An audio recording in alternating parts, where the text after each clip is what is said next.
அனைவருக்கும் வணக்கம். இன்னைக்கு டிஎன்ஏல என்ன இம்பார்ட்டன்ட் நியூஸஸ் இருக்கு அப்படிங்கிறத நம்ம பார்ப்போம். முதல்ல பார்த்தீங்க அப்படின்னா, அரசு பள்ளிகளில் அதிகரிக்கட்டும் மாணவர் சேர்க்கை அப்படின்னு சொல்லி குடுத்திருக்காங்க. ஓகேங்களா? தமிழகத்த பொறுத்தவரைக்கும் பார்த்தோம்னா, ஏறக்குறைய 37,000த்திற்கும் மேற்பட்ட அரசு பள்ளிகள் இயங்கிட்டு இருக்கு.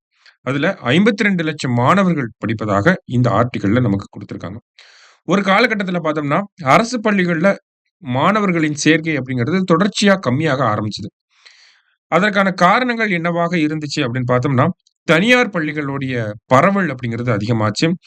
ஆங்கில வழி கல்விகள வந்து இந்த தனியார் பள்ளிகள் வழங்க ஆரம்பிச்சாங்க. உட்கட்டமைப்பு வசதிகள் அப்படிங்கிறது நல்லா இருந்துச்சு. இந்த காரணத்தினால பெற்றோர்களும் பார்த்தோம்னா, தங்களுடைய பிள்ளைகள அரசு பள்ளிகள விட்டு தனியார் பள்ளிகள்ல கொண்டு போய் சேர்த்தாங்க.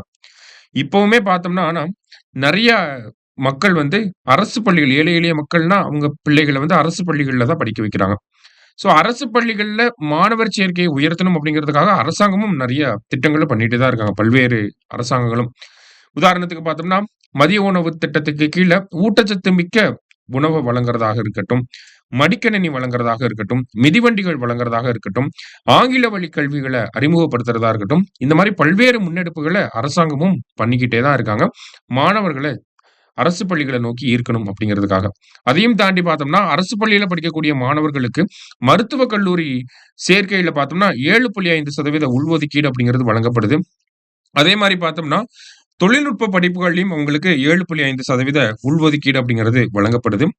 அதே மாரி தற்போதைய அரசாங்கம் கொண்டு வந்த காலை உணவு திட்டம், இந்த மாதிரி திட்டங்கள் எல்லாமே அரசு பள்ளிகள்ல மாணவர் சேர்க்கையை அதிகப்படுத்துவதற்கு ஒரு நோக்கமாக வச்சிருக்கு. சரிங்களா? அதே மாரி நமக்கு வகுப்பறைகள் பார்த்தோம்னா, ஸ்மார்ட் கிளாஸ் ரூம்ஸா கொண்டு வராங்க. இந்த மாதிரியான திட்டங்களுமே பார்த்தோம்னா, மாணவர்கள் மத்தியிலயுமே ஒரு ஆர்வத்த தூண்டி இருக்கு அப்படிங்கிறத நம்ம சொல்ல தான் முடியும். சரிங்களா? அடுத்ததா பார்த்தீங்க அப்படின்னா, மாணவர் சேர்க்கைய அதிகப்படுத்துவதற்காக ஆசிரியர்களும், பள்ளி நிர்வாக குழுவினரும் என்ன பண்றாங்கன்னா, மக்கள நேரடியா சந்திச்சு அரசு பள்ளிகள்ல சேர்வதன் நன்மைகள பத்தி எடுத்துச் சொல்றாங்க. உதாரணத்துக்கு 2024ஆம் ஆண்டு பார்த்தோம்னா, அரசு பள்ளியில 1ஆம் வகுப்புல 5,00,000 மாணவர்கள சேர்க்கணும் அப்படிங்கிறது ஒரு இலக்காக வைத்திருந்தாங்க. அதுல 3,00,000 பேர சேர்த்ததே வந்து ஒரு பெரிய விஷயம் தான் அப்படிங்கிறத அரசு தரப்புல இருந்து சொல்றாங்க. சரிங்களா?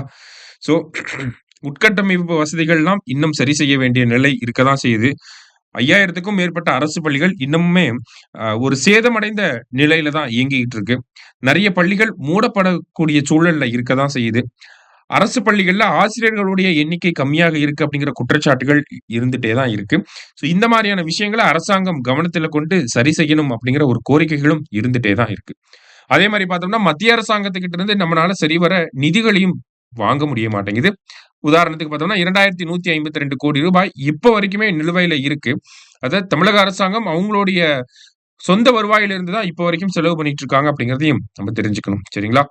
ஸோ கல்வி அப்படிங்கிறது மாணவர்களுக்கு முக்கியமான ஒரு விஷயம். அதுல பரஸ்பர ஒத்துழைப்பு இருந்தா மட்டும் தான் நமக்கு சரிவர கல்விய குடுக்க முடியும் அப்படிங்கிறத மத்திய, மாநில அரசுகள் புரிஞ்சுக்கணும் அப்படிங்கிறத இந்த ஆர்டிக்கிள்ல சொல்லியிருக்கிறாங்க. அடுத்ததா பார்த்தீங்க அப்படின்னா, நம்ப குரூப் 1க்கான நோட்டிஃபிகேஷன் அப்படிங்கிறது இன்னைக்கு காலையில வந்துருச்சு. ஓகேங்களா? கரெக்ட்டா நமக்கு எக்ஸாம் எப்போ இருக்க போகுது அப்படின்னு பார்த்தோம்னா, ஜூன் 15ஆம் தேதி எக்ஸாம் இருக்க போகுது.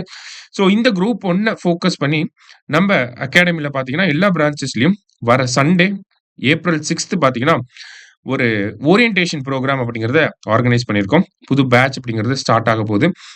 உங்களோட friends and then family members யாராவது குரூப் 1 படிக்கணும்னு விருப்பப்பட்டாங்க அப்படின்னா, அவங்களுக்கு இத சொல்லுங்க. நம்ம எல்லா பிரான்ச்சஸ்லயுமே வந்து இந்த ஓரியன்டேஷன் கிளாஸ் அப்படிங்கிறத நம்ம பிளான் பண்ணியிருக்கோம். சரிங்களா?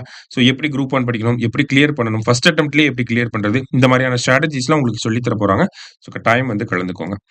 அடுத்த செய்தியில பார்த்தீங்கன்னா, ராபீஸ் மற்றும் பாம்பு கடிக்கான தடுப்பூசிகள் இருப்பை கண்காணிக்க ஜீவன் ஜூவின் அப்படிங்கிற இந்த ஒரு வலைதளம் அப்படிங்கிறது உருவாக்கப்பட்டிருக்கு. அதாவது இங்கிலீஷ்ல பார்த்தீங்கன்னா, ஜூவின் அப்படின்னு சொல்லுவாங்க. ஓகேங்களா? நமக்கு ஆல்ரெடி பார்த்தீங்கன்னா, கோவின் அப்படிங்கிற ஒரு போர்ட்டல் இருக்கு. இந்த கோவின் போர்ட்டல்ல பார்த்தீங்கன்னா, கொரோனா வைரஸ் ஏற்பட்ட அந்த காலகட்டத்தில கொரோனா வைரஸ்க்கான தடுப்பூசிகள் இருப்ப கண்காணிக்கிறதுக்காகவும், நம்ம இந்த வேக்சின் சர்டிபிகேட்ட டவுன்லோட் பண்ணிக்கிறதுக்காகவும் இந்த கோவின் அப்படிங்கிற போர்ட்டல் உருவாக்கப்பட்டுச்சு. அதே மாரி பார்த்தோம்னா, யூவின் அப்படிங்கிற போர்ட்டல் இருக்கு. இந்த யூவின் போர்ட்டல் பார்த்தீங்கன்னா, நமக்கு யுனிவர்சல் இம்யூனைசேஷன் புரோகிராம் அதாவது அ நமக்கு பிறந்த குழந்தைகளுக்கு ஒரு 11 வகையான தடுப்பூசிகள வழங்குறோம் இல்லையா? ஸோ அந்த யுனிவர்சல் இம்யூனைசேஷன் புரோகிராம்க்கு கீழ தடுப்பூசிகள் இருப்ப கண்காணிக்கிறதுக்காக யூவின் அப்படிங்கிற போர்ட்டல கொண்டு வந்திருக்காங்க. சரி இருந்துச்சு. ஓகேங்களா? இப்போ அந்த மாதிரி ராபீஸ் மற்றும் பாம்பு கடிக்கு இருக்கக்கூடிய இந்த ஏஎஸ்வி போன்ற அ அந்த ஏஆர்வி, ஏஎஸ்வி போன்ற இந்த தடுப்பூசிகள் ஸ்டாக் இருக்கா? இல்லையா? அந்த ஒரு விஷயத்த இன்டகிரேட்டடா மேனேஜ் பண்றதுக்காக ஜூவின் அப்படிங்கிற இந்த போர்ட்டல வந்து மத்திய அரசாங்கம் உருவாக்கியிருக்காங்க. இது யாரு உருவாக்கியிருக்காங்க அப்படின்னு பார்த்தோம்னா, நமக்கு என்சிடிசி அப்படிங்கிற இந்த அமைப்பு ஓகேங்களா? National centre for disease control அப்படின்னு சொல்லுவாங்க. தேசிய நோய் கட்டுப்பாட்டுக்கான மையம் அப்படிங்கிற இவங்க. ஸோ இந்த போர்ட்டல் பார்த்தீங்கன்னா, ஒரு 5 மாநிலங்கள்ல வந்து நமக்கு முன்னோடி திட்டமா, பைலட் ப்ராஜெக்ட்டா செயல்படுத்த போறாங்க. எங்கெங்கலாம் அப்படின்னு பார்த்தோம்னா, டெல்லி, மத்திய பிரதேஷ், அஸ்ஸாம், புதுச்சேரி மற்றும் ஆந்திரம். இங்கெல்லாம் வந்து பைலட் ப்ராஜெக்ட்டா செயல்படுத்த போறாங்க. அதே மாதிரி இதற்கு முன்னாடியே பார்த்தோம்னா, 15400 அப்படிங்கிற ஹெல்ப்லைன் நம்பருமே நமக்கு இந்த பாம்பு மற்றும் ராபீஸ் நோய்களுக்காக பாம்பு கடி மற்றும் ராபீஸ் நோய்களுக்காக நடைமுறையில இருக்க தான் செய்யுது. சரிங்களா? ஸோ ஜூவின் அப்படிங்கிற போர்ட்டல பத்தி இங்க குடுத்திருக்காங்க. சுரேஷ் ஐஏஎஸ் அகாடமி வெற்றியின்